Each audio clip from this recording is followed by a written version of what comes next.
Dad refuses to walk me down the aisle. Chooses Hawaii trip with his golden child instead. Hello, read it. I am 26 years old, and in just 5 days, I'll be walking down the aisle. This should be the happiest time of my life, a moment filled with excitement, love, and anticipation for the future. Yet here I am, caught in a whirlwind of drama that seems to intensify with every passing day. The source of my frustration isn't something trivial.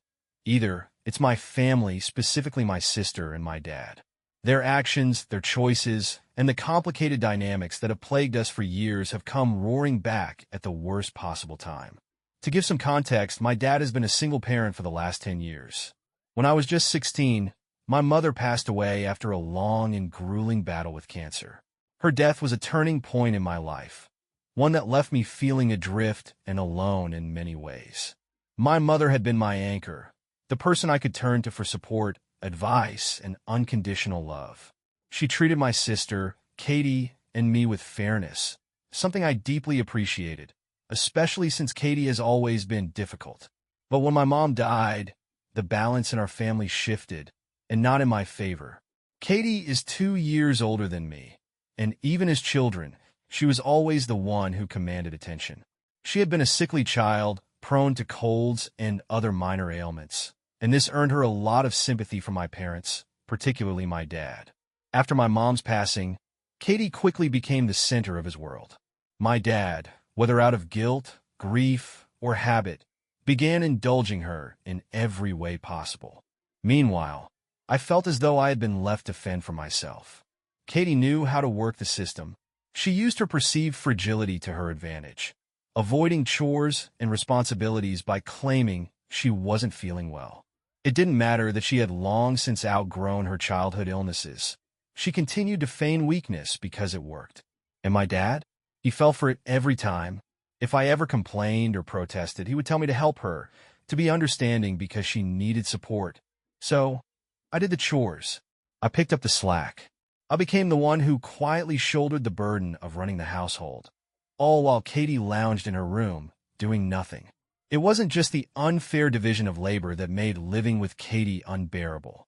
She had a way of getting under my skin, of making snide remarks and pushing my buttons just for fun. Her entitlement was infuriating, and her attitude only made the situation worse. I resented her deeply, and by the time I turned 18 and left for college, I felt a weight lift off my shoulders. Finally, I was free. College was a turning point for me. Away from the toxic dynamic at home, I was able to focus on myself for the first time in years. Katie and I didn't stay in touch, and I was perfectly fine with that. She had made it clear throughout our childhood and teenage years that she didn't care about having a real relationship with me. She only cared about what she could get out of me. Without her constant presence, I began to thrive. During my time at college, I met Andy, the man who would eventually become my fiancé. We clicked almost instantly. He was everything Katie wasn't: kind, patient, and genuinely supportive. Over the years, we built a strong relationship, one based on mutual respect and understanding. After 8 years together, we decided it was time to take the next step. We both had stable careers, and everything just felt right. I was thrilled to start planning our wedding and begin this new chapter in my life. Katie's life, however, was not going so well. After college, she lived on her own for a while, but things took a downward turn when she decided to quit her job to pursue a business venture with a friend. They started a jewelry business, but it was doomed from the start. They hadn't done any research or preparation, jumping in blindly and burning through all the investment money they had raised, mostly from family and friends. The business failed spectacularly, leaving Katie with nothing. When her venture collapsed, she moved back in with my dad. She's been unemployed ever since, 6 months and counting. She hasn't even tried to look for another job, instead choosing to rely entirely on my dad for support. It's put a strain on him financially and emotionally. My dad had been planning to retire soon, but those plans are now on hold indefinitely because he's footing all of Katie's bills. This situation has become a major source of tension between my dad and me.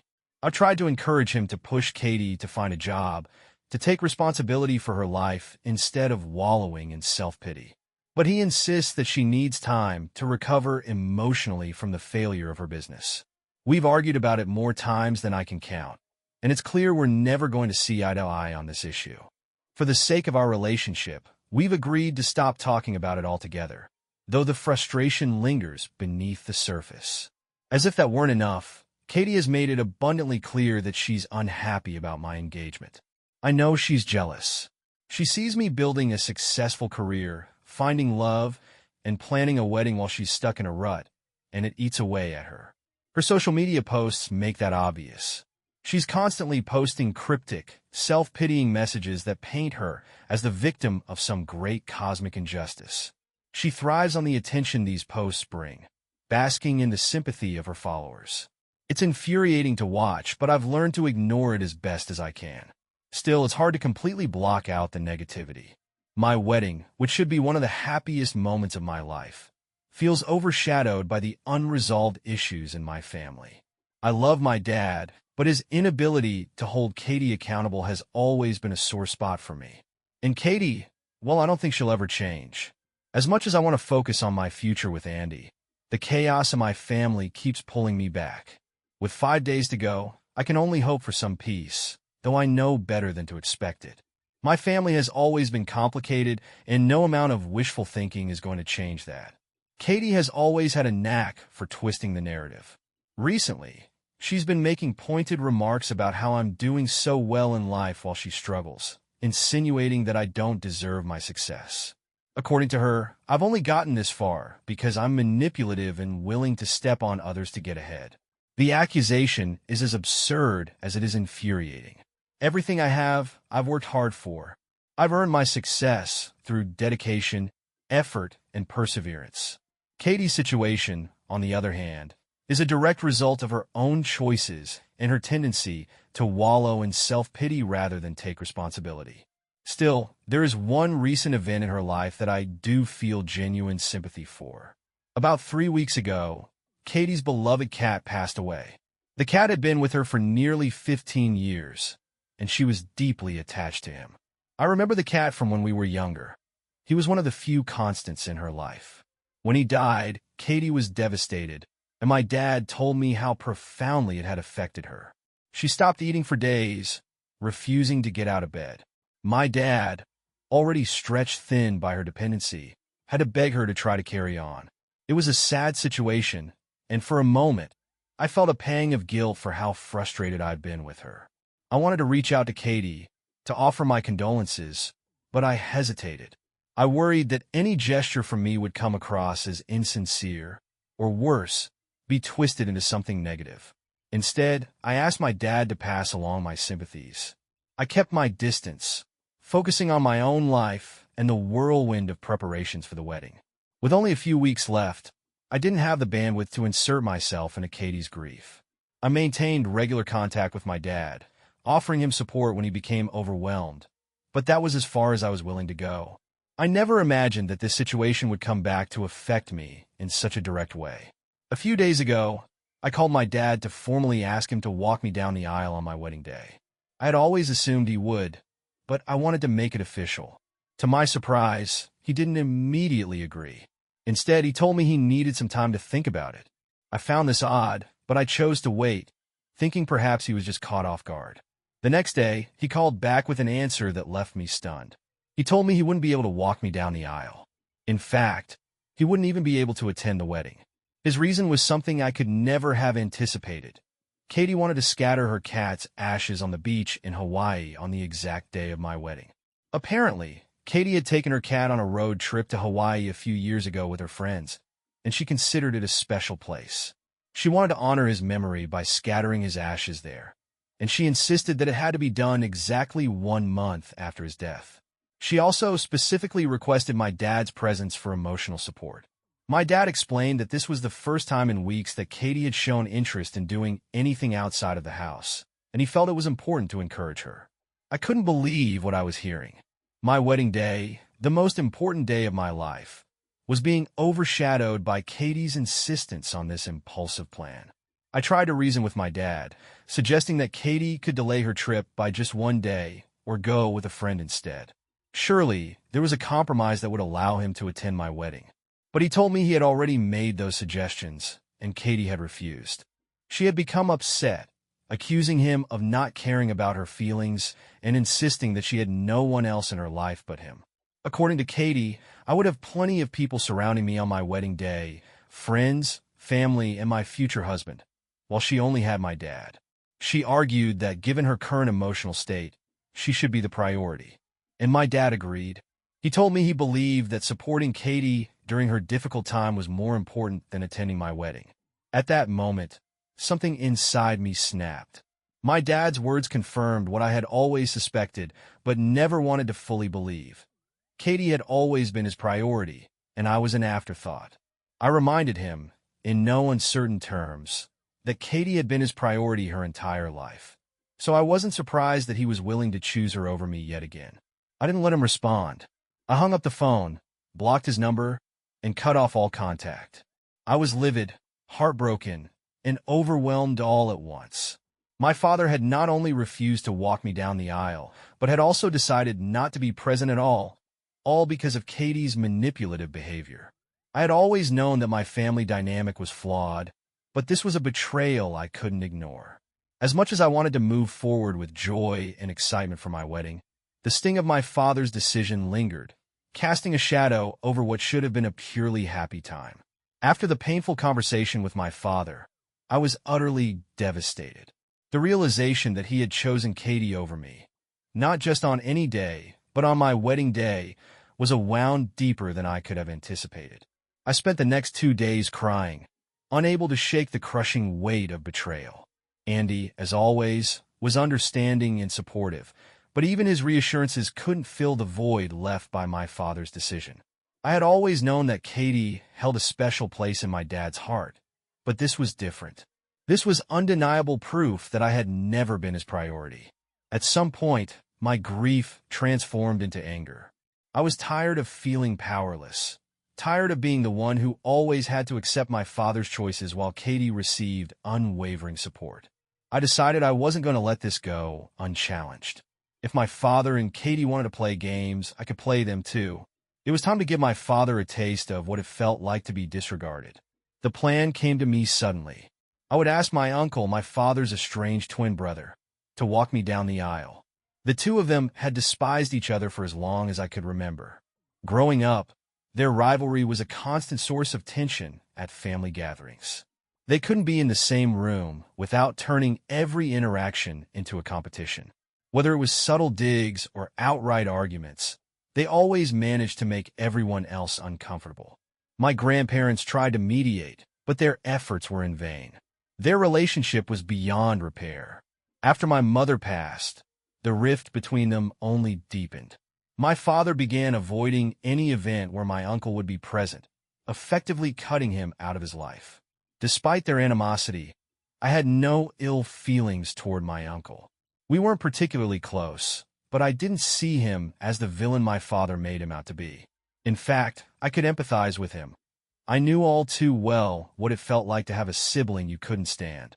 Fueled by anger and a desire for retribution, I reached out to my uncle. He was surprised to hear from me, even more so when I asked if he would walk me down the aisle. At first, he hesitated, admitting that he didn't think we were close enough for such a significant gesture. But when I explained my reasoning, that this was a direct response to my father's decision, his tone changed. He laughed, saying he would never pass up an opportunity to embarrass his brother. Even in their 50s, their sibling rivalry burned bright, and this was a chance he couldn't resist. We quickly devised a plan to make the news public. That evening, I posted on social media, expressing my gratitude to my uncle for stepping in and agreeing to walk me down the aisle. I knew my father would see it, or at the very least, someone would ensure he did. The response was swift. Within hours, my father called me. I had unblocked his number specifically for this, knowing he wouldn't stay silent. As soon as I picked up, he was livid. He accused me of being petty and disrespectful, telling me it was an insult to replace him with his brother. He even said he would convince Katie to delay scattering the ashes if I would agree to let him walk me down the aisle. But it was too late. I reminded him that he had already made his choice when he prioritized Katie over me. This was my way of showing him what it felt like to be dismissed. My father didn't take my response well. He called me immature and vindictive, which I didn't deny. I was being petty, and I didn't care. Hearing my lack of remorse only seemed to upset him further. By the end of the call, he was in tears, accusing me of being heartless. He said Katie had lost everything, her business, her independence, and even her beloved cat, and that she needed him more than I did. He painted me as selfish and unempathetic, someone who couldn't even make allowances for her sister's grief. For a moment, his words cut deep. I began to question whether I had gone too far.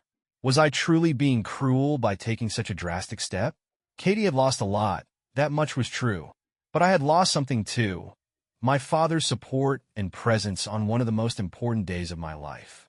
Still, the guilt lingered, gnawing at the edges of my resolve. With 2 days left until the wedding, I decided to take a step back and reevaluate. The last thing I wanted was to carry this bitterness into my wedding day. After much thought, I made a new decision. I would walk down the aisle alone. It felt like the most fitting choice. My wedding was a celebration of my independence and the life I was building with Andy, and walking alone symbolized that perfectly. I called my uncle to let him know, and he was understanding. He admitted that he had been hesitant about walking me down the aisle in the first place, but had agreed for the sake of stirring the pot. Now, he was more than happy to step back and attend the wedding as a guest. He even joked that we had already achieved our goal of upsetting my father, so there was no need for him to take center stage. I sent my father a message instead of calling him, knowing another conversation would only lead to more conflict. I told him he was welcome to attend the wedding, but didn't need to walk me down the aisle. I also made it clear that if he chose to go to Hawaii with Katie instead, I would have to cut him out of my life for good. I couldn't continue to be an afterthought in his world. This was his chance to show me that I mattered, and if he failed, I wouldn't look back. He didn't respond. The silence was deafening, but it also confirmed what I had suspected. I would never be his priority. Andy reassured me that I was making the right decision. My wedding wasn't the time to dwell on people who couldn't show up for me. It was a day to celebrate love and new beginnings, free from the weight of unresolved family drama. And so, yesterday, I walked down the aisle alone. It wasn't how I had envisioned my wedding day, but as I took those steps by myself, I felt a sense of peace. This was my journey, my life, and I didn't need anyone else to validate it. Andy was waiting for me at the end of the aisle, surrounded by the friends and family who truly cared about us. In that moment, I realized that I didn't need my father's approval or Katie's validation. I had everything I needed, and I was ready to start this new chapter on my own terms. I still can't quite believe it. I'm actually married now. Alongside the engagement ring on my finger, I now wear my wedding band, a physical symbol of the happiness and love I share with Andy. It feels surreal, almost like a dream. Despite the whirlwind of emotions that led up to this day, I am overjoyed and so incredibly grateful to start this new chapter of my life. But as much as I wish I could leave the drama behind, I owe you an update, especially after my last rant left so many questions unanswered. Unfortunately, or perhaps it's fortunate for my sanity, my father didn't attend the wedding. From what I understand, he chose to join Katie in Hawaii to scatter the ashes of her cat rather than come to see me get married. It's an absurd thing to prioritize, but at this point, it no longer surprises me. I've come to accept that, for my father, Katie will always come first. Still, the sting of his absence lingers. In the days leading up to the wedding, I received plenty of criticism for how I handled the situation, particularly for involving my uncle. Some people accused me of being insensitive to Katie's depression. To be clear, I don't take depression lightly. It's a horrible thing, and I wouldn't wish it on anyone, not even Katie, who often feels like my worst enemy. But let's not pretend that depression was the sole reason for her actions. This wasn't just about her mental health. This was about Katie's relentless need to be the center of attention, her inability to let me have my moment without finding a way to overshadow it. She could have scattered her cat's ashes before or after my wedding. There was no urgent reason for it to happen on the same day. But Katie, being Katie, had to make it about her. It's not a coincidence. She's always had something against me. always found ways to undermine me or steal the spotlight. Depression might explain some of her behavior, but it doesn't excuse it. I refuse to let her off the hook for this, and I won't downplay how much it hurt me. As for my father, his absence was an even deeper wound. Over the years, I've grown used to being second in his eyes, but this felt like the final confirmation of where I stood. He made his choice, and it wasn't me. I had left him a message before the wedding, inviting him to attend if he wanted, but he never responded. On the day of the wedding, I kept checking my phone, holding on to a shred of hope that he might show up. I walked down the aisle alone, still unsure if he was going to appear. It wasn't until after the ceremony that I finally received his message. He told me he was in Hawaii with Katie and had decided to attend the scattering of the ashes because she needed him more than I did. According to him, Katie was more emotionally dependent on him, and he felt that supporting her was the right thing to do. He apologized, saying he hoped I would understand. But then, he added something that completely soured the message.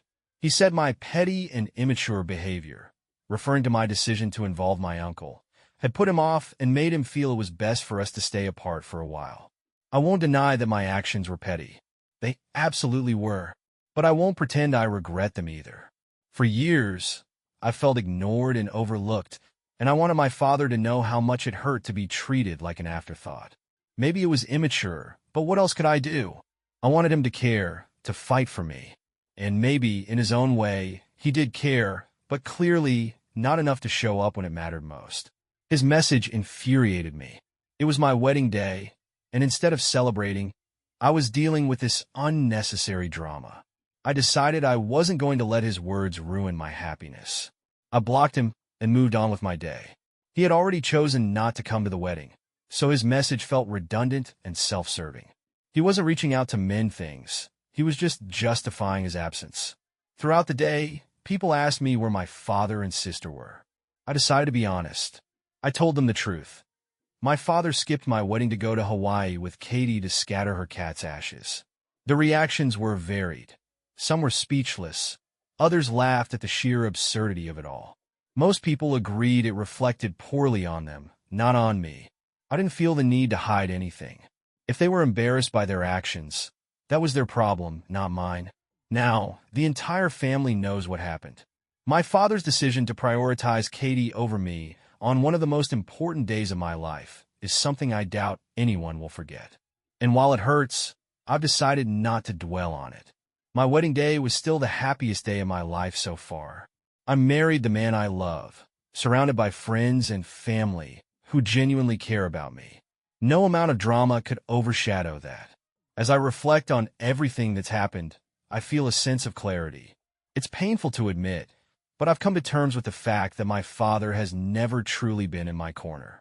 I spent years hoping that things might change, that I might one day be a priority to him. But now, I see that was never going to happen. He made his choice, and so have I. Moving forward, I'm focusing on the people who uplift me, not the ones who drag me down. Despite everything, I'm happy. I have Andy by my side, and I know we'll build a beautiful life together. My father's absence is a loss, but it's not one I'll let define me. My wedding day was perfect in its own way, and nothing can take that away from me. Here's a longer and more detailed version of the fifth part, written as one continuous flow. It has been a week since my wedding, and the reality of being married still feels wonderfully surreal. Every time I look at the wedding band on my finger, I feel a rush of joy and contentment. It's an indescribable feeling to know that Andy is now officially my husband, and we are starting this new chapter of our lives together. In just a couple of days, we'll be leaving for our honeymoon, a trip we've been planning for months, and I'm determined to make it as perfect as possible. But as always, my father and Katie couldn't seem to let me have this happiness without dragging me back into their chaos. 3 days ago, Katie decided to text me. While I had blocked my father immediately after the wedding, I had chosen not to block Katie. That decision wasn't out of kindness or an attempt to maintain a relationship. I simply wanted to ensure I could be informed if something ever happened to my father. No matter how much he has hurt me, he's still my dad, and I wouldn't want to be unaware if there were an emergency. This choice is about my own moral code, not about forgiveness. I know many people would advise me to go completely no contact, but this is the boundary I've set for myself. That said, I wasn't exactly thrilled to see Katie's name pop up on my phone.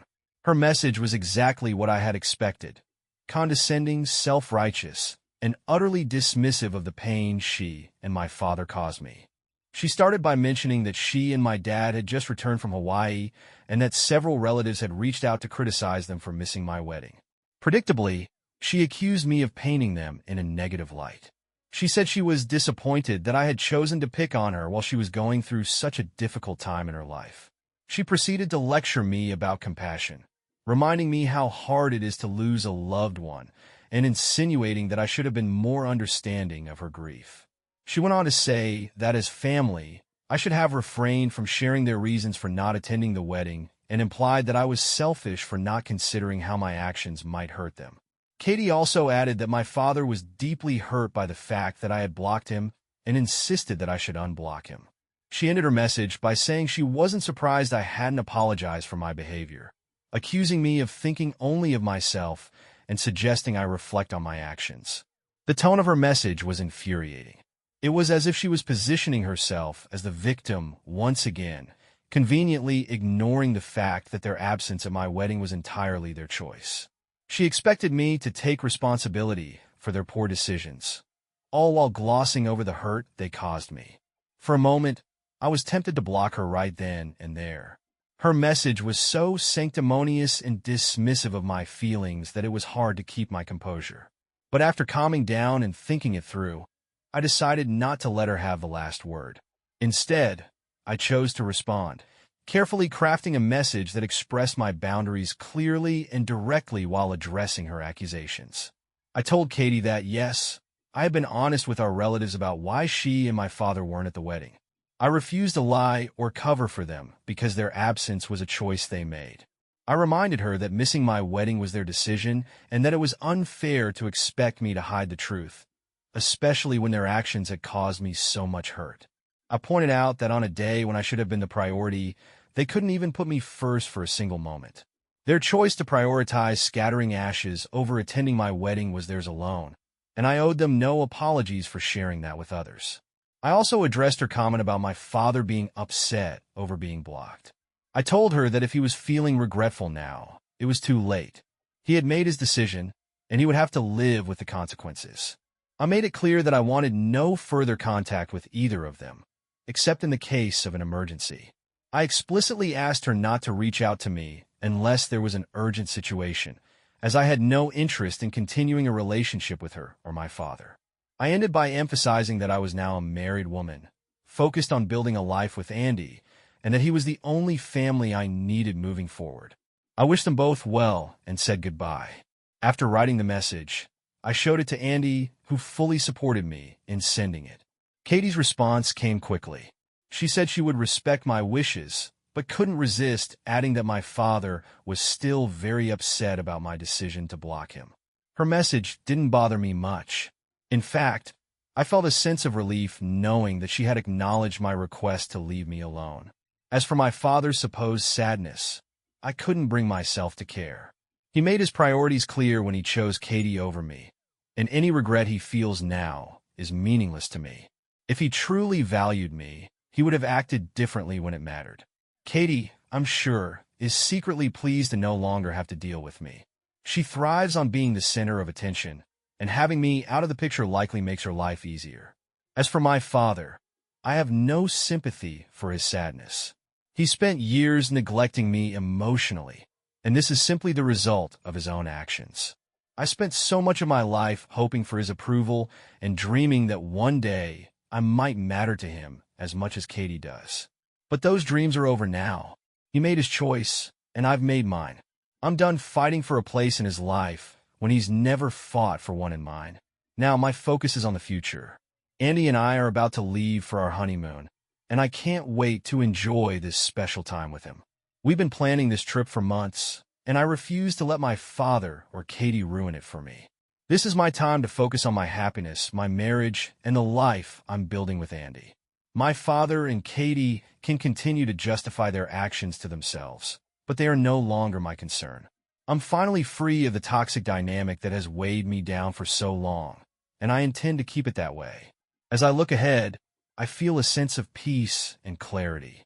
My wedding day may not have gone exactly as I envisioned, but it was still one of the happiest days of my life.